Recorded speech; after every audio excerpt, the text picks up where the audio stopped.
तंत्र, वाममार्ग, अघोरपंथ, नाथपंथ जैसे नामों से लोग क्यों डरते? पहली बात, ये सब नाम तंत्र के ही नाम है। तंत्र का ही एक नाम वाममार्ग है। वाममार्ग का अर्थ होता है बाएं हाथ का रास्ता। तुम्हारे पास दो हाथ है, एक दायां हाथ है, एक बायां हाथ है। ये दो हाथ बस दो हाथ ही नहीं, इनके पीछे बड़े राज छिपे। तुम्हारा दायां हाथ तुम्हारे बाएं मस्तिष्क के खंड से जुड़ा है, उल्टा तुम्हारा बायां हाथ तुम्हारे दाएं मस्तिष्क के खंड से जुड़ा है। मस्तिष्क दो खंडों में बटा है। अब तो विज्ञान ने इस पर बड़ी खोज की और उस खोज ने बड़े रहस्य प्रकट किए। तुम्हारा दायां मस्तिष्क जो कि बाएं हाथ से जुड़ा है, काव्य का स्रोत है, अनुभूति का, भाव का, कला का, प्रज्ञा का, आनंद, मस्ती, नृत्य, संगीत, उत्सव, कल्पना, जो भी मधुर है, जो भी स्त्रीण है, जो भी सुंदर है, उस सब का जन्म तुम्हारे दाएं मस्तिष्क में होता है। उस दाएं मस्तिष्क का प्रतीक है बायां हाथ। तुम्हारा दायां हाथ जुड़ा है बाएं मस्तिष्क। बाएं मस्तिष्क में पैदा होता है तर्क, गणित, कर्मठता, कार्यकुशलता, चालाकी, राजनीति, कूटनीति, संसार, गद्य, विज्ञान, हिसाब किताब, उपयोगिता, बाजार, इस सब का संबंध बाएं मस्तिष्क से है। संसार सदा से दाएं हाथ पर जोर देता रहा है, क्योंकि दाएं हाथ में उपयोगिता है, हिसाब किताब है, गणित है, तर्क है, बाजार है, दुकान है, व्यवहार है। बायां हाथ खतरनाक मालूम होता रहा है, सदा से खतरनाक मालूम होता रहा है। कवि का क्या भरोसा, गणितज्ञ का भरोसा किया जा सकता है, नर्तक का क्या भरोसा, वैज्ञानिक का भरोसा किया जा सकता है। फिर विज्ञान का उपयोग है, नृत्य का क्या उपयोग है? नृत्य तो है स्वांतः सुखा है। ये जो बायां हाथ है, ये तुम्हारे भीतर स्वांतः सुखाय का प्रतीक है। इसका कोई लक्ष्य नहीं, इसकी कोई दिशा नहीं, ये कहीं जा नहीं रहा है। यह तो इसी क्षण में आनंद मस्त मुग्ध होकर जीने की कला है।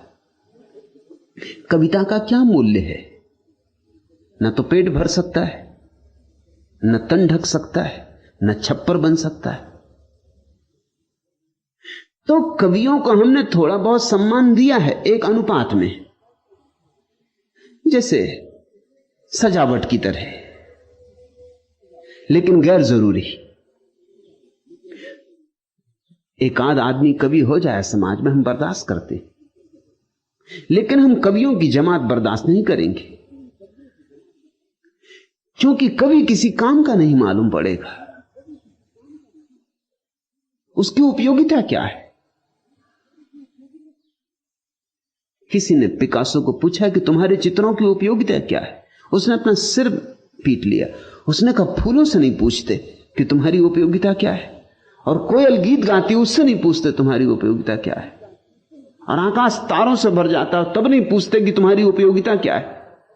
मुझसे ही क्यों पूछते हो? ये कवि और चित्रकार और मूर्तिकार और संगीतज्ञ सदा से कहते रहे, हमारी कोई उपयोगिता नहीं। मगर जीवन उपयोगिता पर ही समाप्त नहीं होता। जीसस का वचन याद करो, man can not live by bread alone. आदमी अकेली रोटी से तो नहीं जी सकता, कुछ और भी चाहिए, रोटी से कुछ ज्यादा चाहिए। रोटी जरूरी है मगर काफी नहीं, आवश्यक है मगर पर्याप्त नहीं। रोटी के बिना कविता नहीं हो सकती, यह सच है। मगर अगर कविता के बिना रोटी हो तो जीवन हुआ ना हुआ बराबर है। रोज पेट भर लिया, जी लिए और मर लिए। अगर जीवन में काव्य ना जगा, गीत ना उठा, वीणा ना बजी, बांसुरी पर संगीत ना खेला, तो क्या सार है? स्वांता सुखाय रघुनाथ गाथा। जो स्वांता सुख से भरा है वही उस परम प्रिय के भाव से भी भरता है। इसलिए बायां हाथ सदा से खतरे का सूचक रहा।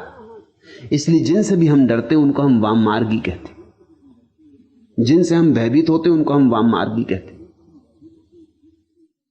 तुम्हें हजारों लोग मिल जाएंगे जो मुझे वाममार्गी कहते, ठीक ही कहते, मैं वाममार्गी हूं, क्योंकि मैं तुम्हें स्वांतः सुखाय की कला सिखा रहा हूं। हिसाब किताब ही सब कुछ नहीं है, हिसाब किताब के बाहर भी एक जगत है, और वही जगत तृप्तिदायी है। उसी जगत में परितोष है, उसी जगत में प्रकाश है। जरूरतें पूरी होनी चाहिए, ठीक है, फिर क्या करोगे? जरूरतें पूरी हो जाएंगी, फिर क्या करोगे? आज पश्चिम में यही अड़चन आ गई, जरूरतें पूरी हो गई, जो बाहर की जरूरतें थी पश्चिम ने पूरी कर ली। समझना कठिनाई। जरूरतें पूरी करने के लिए बाएं हाथ से जुड़े हुए दाएं मस्तिष्क का कोई उपयोग नहीं किया। इसलिए पश्चिम ने धर्म को इंकार कर दिया, काव्य को इंकार कर दिया, संगीत को इंकार कर दिया, रहस्य की सारी विधा इंकार कर दी। ठीक गणित, विज्ञान, पदार्थ, ठोस जिसका प्रमाण है, उस पर ही पश्चिम जी रहा है। 300 साल के सतत प्रयोग ने, दाएं हाथ के प्रयोग ने पश्चिम को समृद्ध बना दिया। धन है, दौलत है, मकान है, सुंदर रास्ते हैं, सुस्वादु भोजन है, भरपेट भोजन है, सब जरूरत से ज्यादा है। एक संपन्नता का युग पश्चिम में आ गया। लेकिन 300 साल निरंतर वो जो स्वांतः सुखाय का स्रोत है उसको इंकार करके आया। तो पश्चिम संपन्न तो हो गया, लेकिन अब क्या करे? क्योंकि उसके पास सिर्फ सुख को भोगने की कला ही नहीं बची। पश्चिम किम कर्तव्य विमूढ़ है। अब कहां जाएं? अब क्या करें? काम का जगत जो हो सकता था हो चुका। पश्चिम के भीतर बड़ी बेचैनी है। रविवार के दिन भी पाश्चात्य मनुष्य छुट्टी नहीं मना पाता। छुट्टी मनाने की आदत ही भूल गई। काम और काम और काम, काम पर इतना जोर दिया है कि काम को भगवान बना दिया, तो लीला की कला भूल गई। तो बैठ के हंसे बोले कि वीणा बजाएं, कि बगिया में घास उगाएं, कि मस्त होकर लेट जाएं तारों तले, कि नौका विहार करें। नहीं, ये सारी बात अर्थहीन है, क्योंकि 300 साल एक ही बात दोहराई और सिखाई गई स्कूल से लेकर विश्वविद्यालय तक कि काम का मूल्य है। तो आज अगर कोई आदमी अपनी नाव पर लेटा हुआ आकाश के तारों के नीचे तिर रहा है झील में, तो उसे लगता है कि मैं कोई पाप कर रहा हूं, क्योंकि काम पुण्य है, मैं पाप कर रहा हूं। एक अपराध भाव पैदा हो गया है सुख के क्षण में। जब भी तुम सुखी होते हो तुमको लगता है कुछ तुम गलती कर रहे हो, कुछ भूल कर रहे हो। क्या कर रहे हो? गीत गुनगुना रहे हो, कंठ में ही दबा देना चाहते हो गीत को। इससे क्या होगा? तर्क उठाते, गणित खड़ा हो जाता है। इससे क्या होगा? इससे क्या लाभ है? क्यों ये बांसुरी बजा रहे हो? कुछ काम करो। मेरे पास लोग आते, वो तो कहते हैं आप लोगों को ध्यान सिखाते। ध्यान से क्या होगा? कुछ काम सिखाइए। काम की उपयोगिता है, और मैं नहीं कहता कि काम छोड़ दो, मगर मैं तुमसे यह कहना चाहता हूं कि काम की उपयोगिता यही है कि तुम बेकाम क्षणों में आनंदित हो सको। काम का उपयोग यही है कि तुम निष्काम हो सको। 6 दिन तुम जो बाजार में मेहनत करते हो वो इसीलिए ताकि 7वें दिन पांव पसारो, धूप में लेटो, कि वृक्ष की छाया तले बैठो, कि फूलों से बात करो, कि चांतारों से गुफ्तगू हो, कि मस्ती के गीत गाओ, कि पैरों में घूंघर बांधो और नाचो। यह लक्ष्य था 6 दिन मेहनत करने का। और जब 5 दिन मेहनत करने से काम चल जाए तो 5 दिन मेहनत करना, 2 दिन नाचना। जब 4 दिन मेहनत करने से काम चल जाए तो 3 दिन, ऐसे घटाते जाना। काम को तो घटाते जाना है, विश्राम को बढ़ाते जाना है। विश्राम लक्ष्य। जिनके जीवन में विश्राम नहीं, ध्यान नहीं, उनके जीवन में विक्षिप्तता आनी शुरू हो जाती। जैसे काम पूरा हुआ उनकी समझ में नहीं आता आप क्या करें। अगर पश्चिम में बहुत लोग पागल हो रहे हैं तो उसका कारण, काम के दिन तो समाप्त हो गए, काम पूरा हो गया, काम को ही जीवन समझा, अब जीवन समझ में नहीं आता कि और जीवन क्या हो सकता है। बहुत लोग आत्महत्या कर रहे हैं, उसका कारण भी वही है। क्या सार है अब जीने का? अब धन को जोड़ जोड़ के इकट्ठा कर लिया, अब कितना जोड़ते जाएं? ये भूल ही गए कि धन किस लिए जोड़ते थे। धन जोड़ते थे ताकि किसी क्षण विश्राम से बैठेंगे, कोई चिंता ना होगी। वो तो भूल ही गए, क्योंकि धन जोड़ने में मस्तिष्क के एक हिस्से का उपयोग किया, वो हिस्सा तो सक्रिय हो गया, और जिस हिस्से का उपयोग नहीं किया वो धीरे धीरे बिल्कुल धूल धमास से भर गया है। वाम मार्ग का अर्थ होता है जीवन का लक्ष्य काम नहीं है, विश्राम। जीवन का लक्ष्य धन नहीं है, ध्यान है। जीवन का लक्ष्य गणित नहीं है, काव्य। जीवन का चरम शिखर विज्ञान से उपलब्ध नहीं होगा, धर्म से उपलब्ध होगा। सदा से वाम मार्ग निंदा का शब्द रहा, और अतीत में तो स्वभावता कारण भी थे, क्योंकि जितने तुम पीछे जाओगे उतनी दुनिया दीन थी, दरिद्र थी, साधन नहीं थे। उन दीन दरिद्रता के दिनों में अगर लोगों ने काम को बहुत बहुमूल्य दिया, बहुत कीमत दी, स्वाभाविक मालूम होता है। और जिन लोगों ने काम की जगह विश्राम को मूल्य दिया, उनसे अगर समाज ने विरोध किया तो कुछ आश्चर्य नहीं। मगर पुरानी आदत अब भी ग्रंथि की तरह बनी रह गई, अब भी हमारे भीतर भय। फिर जो गणित हिसाब किताब वाला मन है, वह सदा से उन सारी चीजों का विरोधी रहा है जिनसे तुम्हारे भीतर सुख उत्पन्न होता है। वो स्वाद का विरोधी तो वो अस्वाद का व्रत सधवाता है। सौंदर्य का विरोधी तो वो कुरूपता को आध्यात्मिक बना लेता है।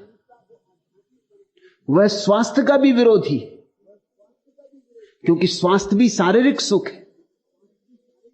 जर्मनी के एक प्रसिद्ध विचारक काउंट केसरलिंग ने भारत की यात्रा के बाद अपनी डायरी में लिखा कि भारत जाके मुझे यह अनुभव हुआ कि बीमारी में एक आध्यात्मिकता है,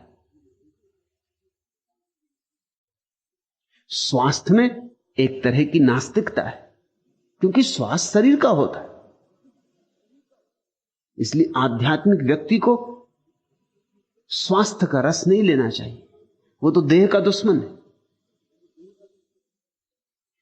इसलिए प्रेम का दुश्मन हो गया संसार, क्योंकि प्रेम बड़ा सुख है। सारी चीजों की दुश्मनी साध ली।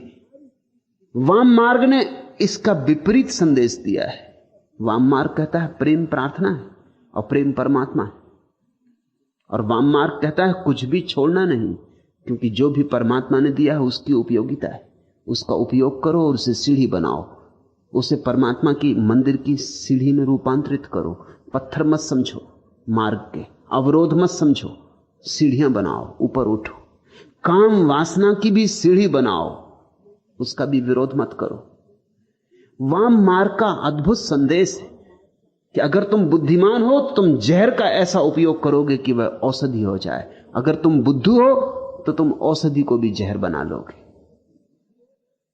यह बुनियादी सूत्र है वाम मार्ग का कि बुद्धिमान जहर को भी औषधि बना लेता है। यही तो बुद्धिमानी है। भगोड़े कायर होते हैं, बुद्धिमान नहीं होते। वाम मार्ग भगोड़ा नहीं है। इस संसार में अब तक भगोड़ों की बड़ी प्रतिष्ठा रही, उसका कारण है क्योंकि भगोड़ों को देखकर तुम्हें यह समझ में आने लगता है कि वो हमसे विशिष्ट है। तुम धन के पीछे पागल हो और एक आदमी ने लात मार दी धन को और जंगल चला गया, तुम तत्क्षण प्रभावित हो जाते हो।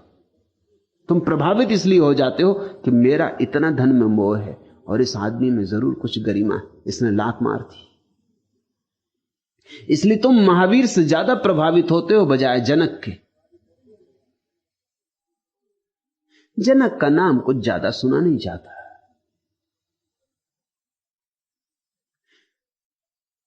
तुम बुद्ध से ज्यादा प्रभावित हो जाते हो क्योंकि वो राजमहल छोड़ के जाते।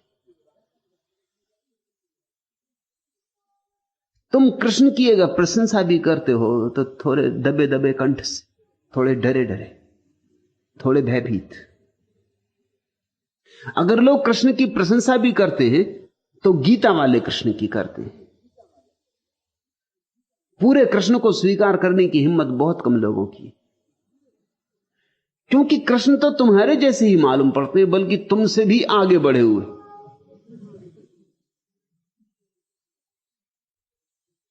तुम किसी तरह अपने को समझा लेते हो कि चलो वे भगवान थे, किया होगा, नाचे होंगे गोपियों के साथ, मगर यह आदमी के लिए शोभा नहीं देता। तुम शायद कृष्ण को भगवान कह के बच जाना चाहते हो। तुम एक बहाना खोजते हो, तुम्हारा चित्त तो गड़बड़ होने लगता है, तुम्हें बेचैनी होने लगती। मैं एक घर में मेहमान था, एक हिंदू परिवार में, संभ्रांत परिवार है, कुलीन परिवार, कोई 10-12 साल पहले की बात। मेरी किताब संभोग से समाधि की ओर छपी थी। वे बड़े बेचैन थे। उन्होंने मुझसे कहा कि आप नाम कम से कम कोई और रख देते, क्योंकि किताब तो जब कोई पढ़ेगा तब जानेगा कि क्या है उसमें, मगर ये नाम बड़ा खतरनाक है। आप नाम कुछ और रख देते। फिर जो पहला संस्करण था उस पर खजुराहो की मूर्तियों का चित्र छपा था कवर पर, और कहने लगे कि ये भी आपको क्या सूझा। अगर नाम भी ये था तो भी अगर बुद्ध को ध्यान की अवस्था में बैठा हुआ बताया होता कवर पर तो भी चल जाता। खजुराहो की मूर्तियां, किताब तो कोई पीछे पड़ेगा, ये सब देख के तो बड़ी बेचैनी हो जाएगी। मैं उनके बैठक खाने में बैठा था, मैंने कहा दीवार पर देखो, वहां एक बड़ी तस्वीर टांग रखी थी उन्हें कृष्ण की, जिसमें उन्होंने वस्त्र चुरा लिए, नग्न स्त्रियों के जो नदी में नहा रही और झाड़ पे बैठे। मैंने कहा इसको तुम बैठक खाने में लगाए हो। उन्होंने ऊपर देखा, एक क्षण को तो रुक गए, शायद उन्होंने कभी इस तरह सोचा नहीं था। उन्होंने कहा आप ठीक कहते, ये लगी है तस्वीर, ये पिता के जमाने से लगी, और कभी कभी मुझे संकोच होता भी है, लेकिन इस पर कोई ध्यान देता नहीं, क्योंकि भगवान है, वो ठीक कर रहे हैं, इसको हमने स्वीकार कर लिया है।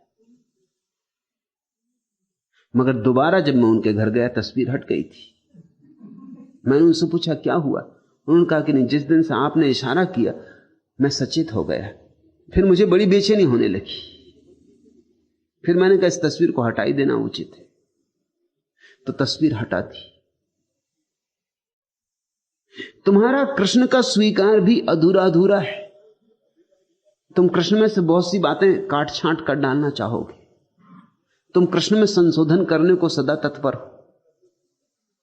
कृष्ण को लोग अपने अपने हिसाब से मानते हैं, जितना मान सकते उतना मान लेते, बाकी छोड़ देते। क्या अड़चन है? अड़चन यही है कि महावीर तो तुम्हें साफ अपने से विपरीत जाते मालूम पड़ते। तुम सम्मान दे सकते हो क्योंकि तुम्हें मालूम अपने लोभ का, अपने काम का, अपने क्रोध का, अपनी लिप्सा का तुम्हें पता है, और ये उसको छोड़ के जा रहे हैं, विशिष्ट हैं, अब कोई प्रमाण की जरूरत नहीं। लेकिन कृष्ण ये वहीं खड़े, उसी संसार में जहां तुम खड़े हो।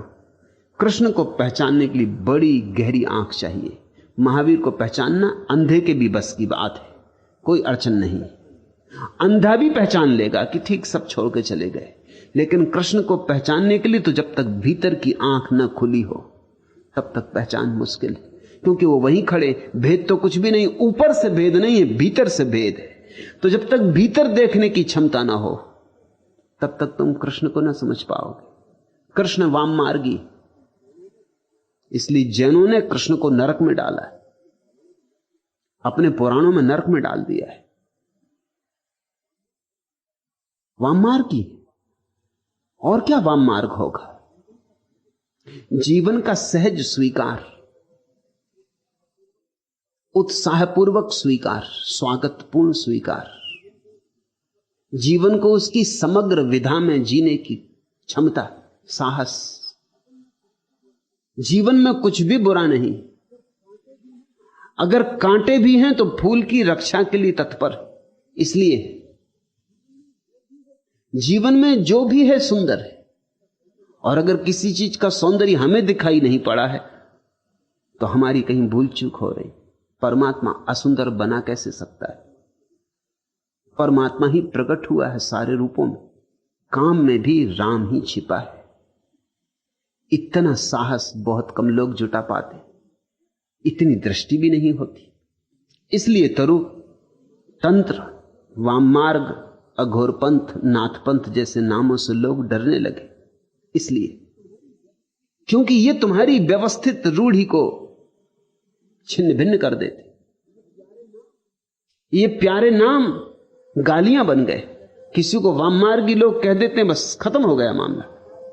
फला आदमी वाममार्गी, मतलब तुमने उसका खंडन कर दिया, अब और खंडन करने की जरूरत नहीं। अब वो क्या कहता है, क्यों कहता है, इस तर्क और विस्तार में जाने का प्रयोजन नहीं। वाममार्ग का लेबल लगा दिया, वो आदमी खत्म हो गया। अघोर पंथ, अघोर जैसा प्यारा शब्द गाली बन गया। किसी को अघोरी कहते वो लड़ने को तैयार हो जाता। लोग अघोरी कहते ही किसी को तभी जब उनको गाली देनी होती। अघोर शब्द का अर्थ समझते हो? अघोर का अर्थ होता है सरल। किसी को घोरी कहो तो गाली हो सकती। घोर का अर्थ होता है जटिल।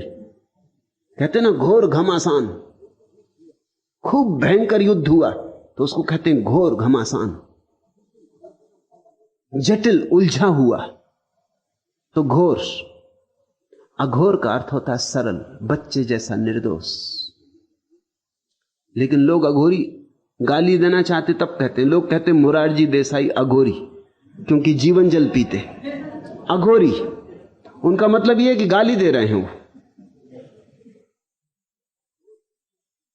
अघोर तो सिर्फ थोड़े से बुद्धों के लिए उपयोग में लाया जा सकता है। गौतम बुद्ध अघोरी, कृष्ण अघोरी, क्राइस्ट अघोरी, लाओत्सु अघोरी, ऐसे लोगों के लिए ही सिर्फ उपयोग में लाया जा सकता है। गोरख अघोरी, सरल, निर्दोष, सीधे साधे, इतने सरल कि गणित जीवन में है ही नहीं। हिसाब किताब लगाने का भाव ही चला गया है। तुम तो जिसको धार्मिक कहते हो वो भी हिसाब किताब लगाता। वो देखता है कि इतने उपवास करूं तो स्वर्ग मिलेगा, इतने व्रत रखूं तो स्वर्ग मिलेगा, इतना दान करूं तो स्वर्ग मिलेगा। ये सब हिसाब किताब है। इस दान में भी बाजार है, इस दान में भी व्यवसाय है, सौदा है। इस पुण्य में भी छिपा हुआ पाप है। अघोरी का अर्थ होता है सरल सीधा, जिसके जीवन से हिसाब किताब समाप्त ही हो गया, जो बच्चों की भांति जीता है। यह तो परम अवस्था है, परमहंस अवस्था है अघोर। मगर ये गालियां बन गई दुर्भाग्य से। नाथपंथ, गोरखनाथ और उनके गुरु मच्छंदर नाथ के कारण तंत्र की यह शाखा नाथपंथ कहलाने लगी। भाव बड़ा प्यारा है। नाथ का अर्थ होता है मालिक, जिसको सूफी कहते हैं या मालिक। सब उसका है, मालिक का है। हम भी मालिक के, संसार भी उसका, सब उसका।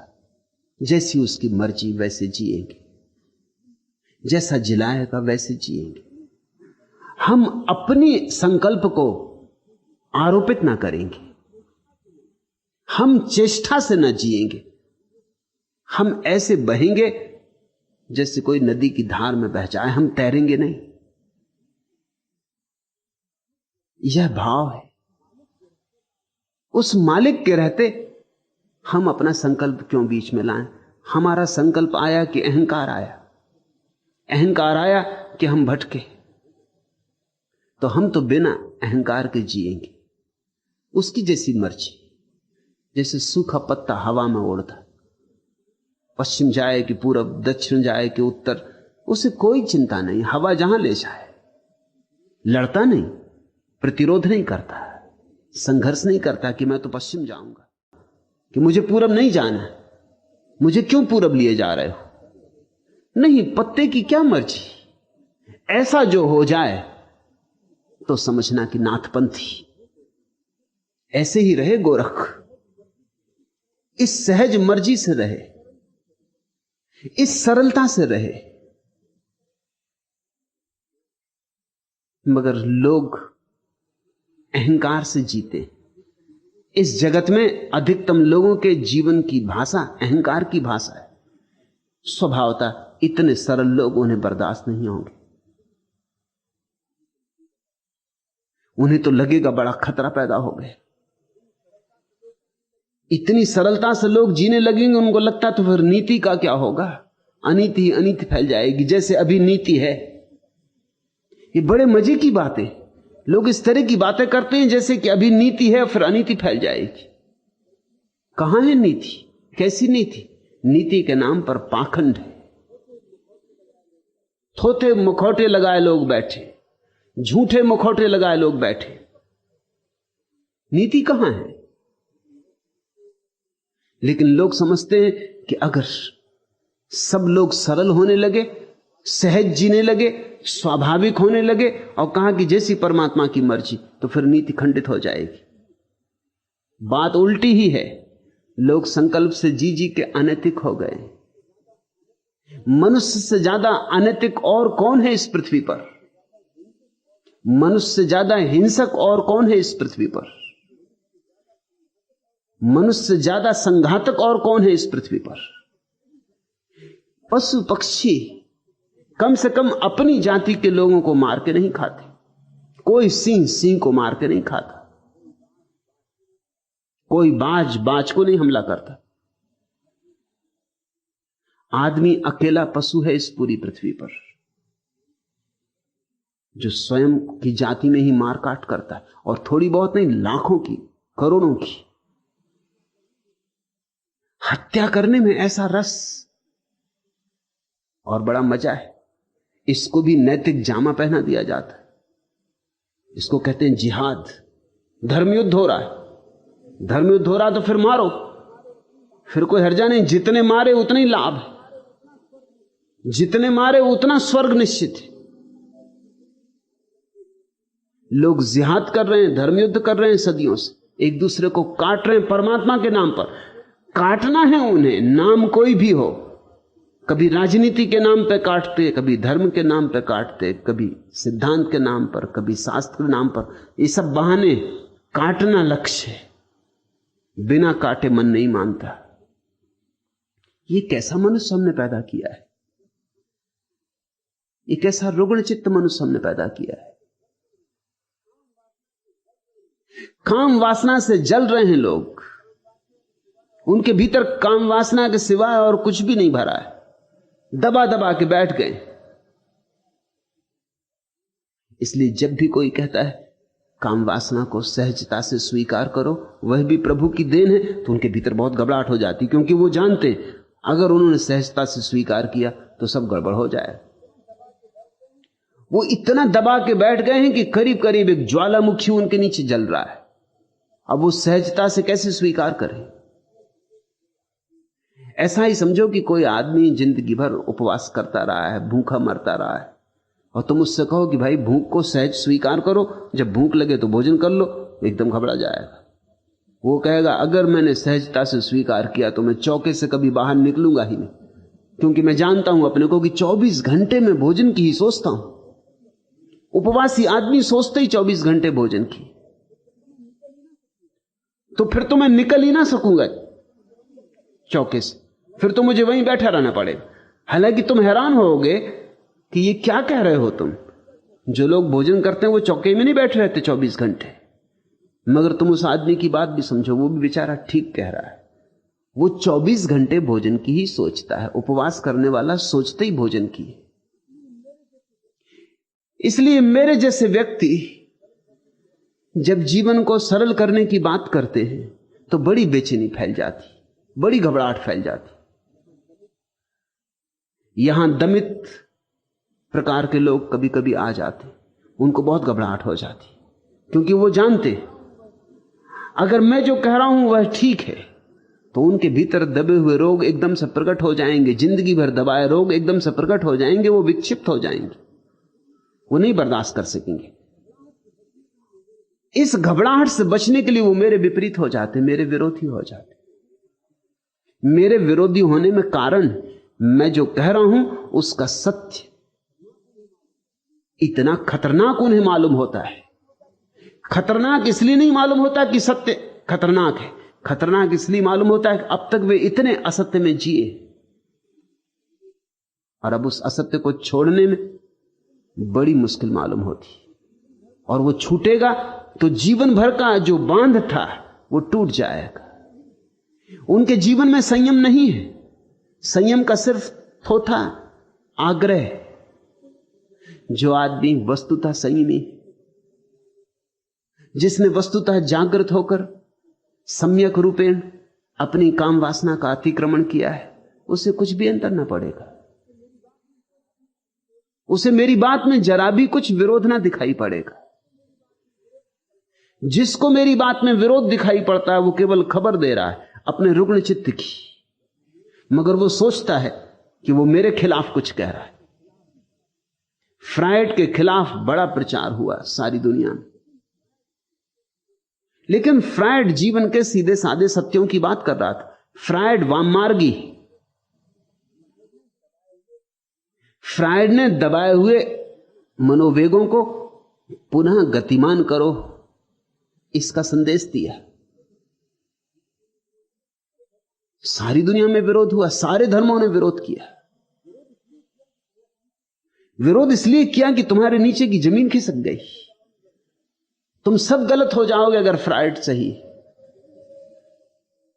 और यही उचित है कि तुम अपने को ही सही सिद्ध करते रहो, फिर तुम्हारी भीड़ है, भीड़ तुम्हारे साथ है। सत्य सदा अकेला है, असत्य बहुत प्राचीन है, भीड़ उनके साथ राजी। भीड़ ने इतने दिन तक उनके साथ दिया है। भीड़ की सारी न्यस्त स्वार्थ की व्यवस्था उनसे जुड़ गई। तुम एकदम घबरा जाते हो, तुम एकदम भयभीत हो जाते हो, अपने भय से, अपनी घबराहट से तुम विरोध करने लग जाते हो। लेकिन सत्य ऐसे हारता नहीं, सत्य बार बार लौट आता, वाम मार्ग लौट लौट के आता रहेगा। तंत्र की बार बार घोषणा होगी जब तक कि मनुष्य सहज नहीं हो जाता। जिस दिन मनुष्य सहज हो जाएगा उस दिन तंत्र की कोई जरूरत न रह जाएगी। तंत्र सिर्फ औषधि है। वाम मार्ग, वो जो उल्टे चल पड़े हैं लोग, उनको रास्ते पे लाने के लिए सिर्फ एक उपाय है। जो रास्ते पे आ गया वो ना तो दाएं का होता ना बाएं का होता, दाएं बाएं दोनों उसके होते, वो किसी का नहीं होता। उसकी अवस्था अतिक्रमण की होती, वो दोनों के पार चला गया होता है। पूछा तूने तंत्र, वाम मार्ग, अगोरपंथ, नाथपंथ जैसे नामों से लोग क्यों डरते? डरने का कारण, तुम इतनी बारूद लिए बैठे हो अपने भीतर की जरा सी चिंगारी सत्य की जाएगी, विस्फोट हो जाएगा। तुम चिंगारी से डरोगे नहीं तो क्या करोगे? जब तुम अपनी बारूद को गिराने को राजी हो जाओगे तब तुम्हें चिंगारी से कोई भय न रह जाएगा।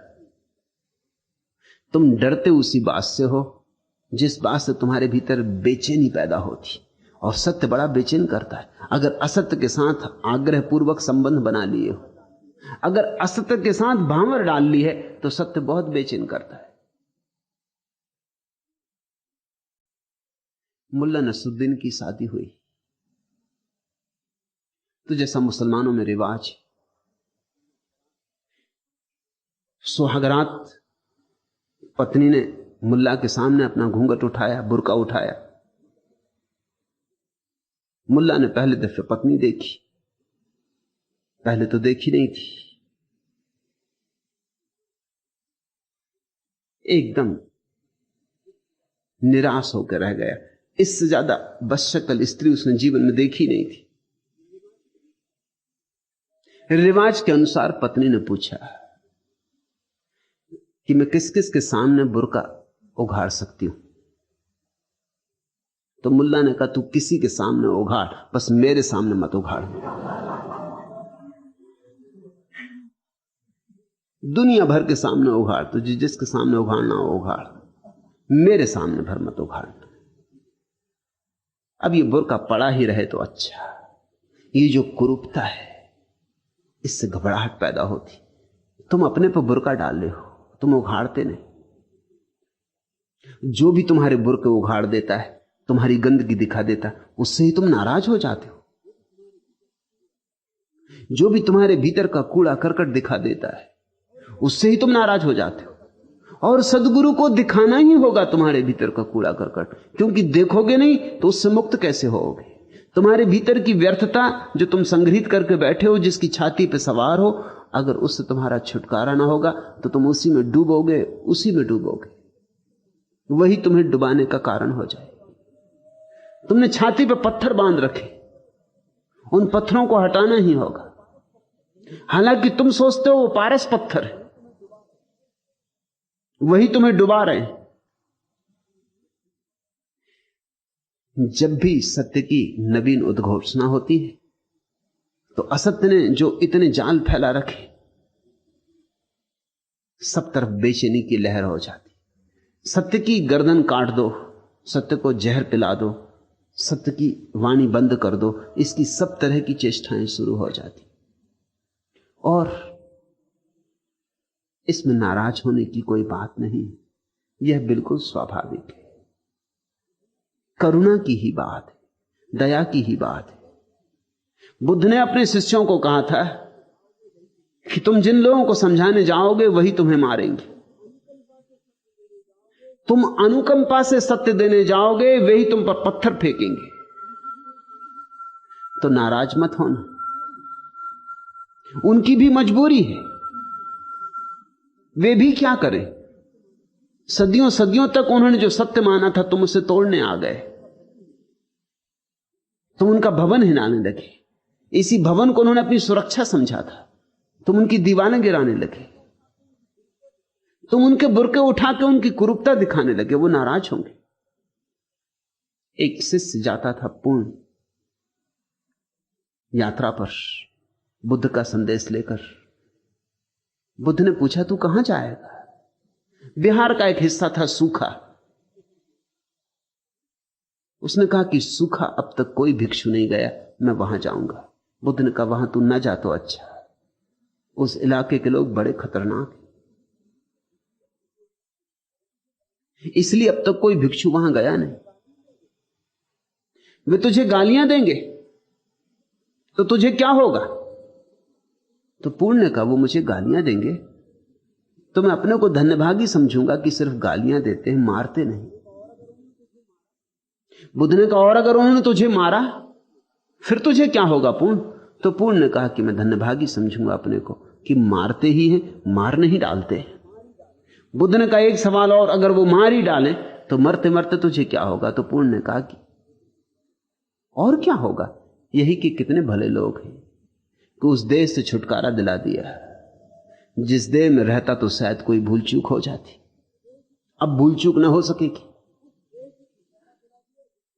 उस देह से छुटकारा दिला दिया जिसमें रहता तो शायद कहीं पैर गलत रास्तों पर पड़ जाते, कुछ से कुछ हो जाता, भटक जाता। उस देह से छुटकारा दिला दिया। उनके प्रति अनुकंपा से भरा हुआ मरूंगा, उनके प्रति कृतज्ञता से भरा हुआ मरूंगा। बुद्ध ने कहा, फिर तू जा, फिर तू कहीं भी जा, तू जहां भी जाएगा वहीं तू मित्र पाएगा, क्योंकि तुझे अब शत्रु दिखाई नहीं पड़ सकता। नहीं दिखाई पड़ने से शत्रु नहीं हो जाता, ऐसा नहीं है, मगर जिसको शत्रु दिखाई पड़ना बंद हो जाता है वही सत्य की उद्घोषणा कर सकता है। शत्रु तो होंगे पैदा, तत्क्षण पैदा हो जाएंगे। सत्य के शत्रु निरंतर पैदा होते। हमारी इतनी समझ कहां कि हम सत्य को पचा पाएं, इतनी छाती कहां हमारी बड़ी कि हम सत्य को अपने भीतर समाविष्ट करें, अपने भीतर मेहमान बन जाने दें। हम आतिथ्य बने सत्य के, सत्य अतिथि बने, इसकी हमारी पात्रता कहां?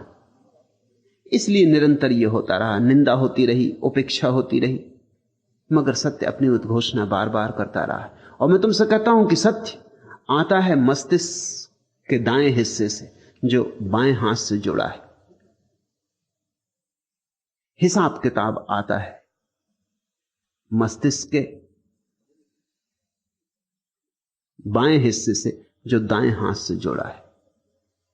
हिसाब किताब वाला आदमी कविता के प्रति कभी भी राजी नहीं होता। धन दौलत को मूल्य समझने वाला व्यक्ति ध्यान का मूल्य नहीं समझ पाता, और दुकान ही जिसे सब कुछ है वह मंदिर का नहीं हो पाता। और अगर मंदिर में चला भी जाए तो मंदिर भी उसके साथ ही भ्रष्ट हो जाता है।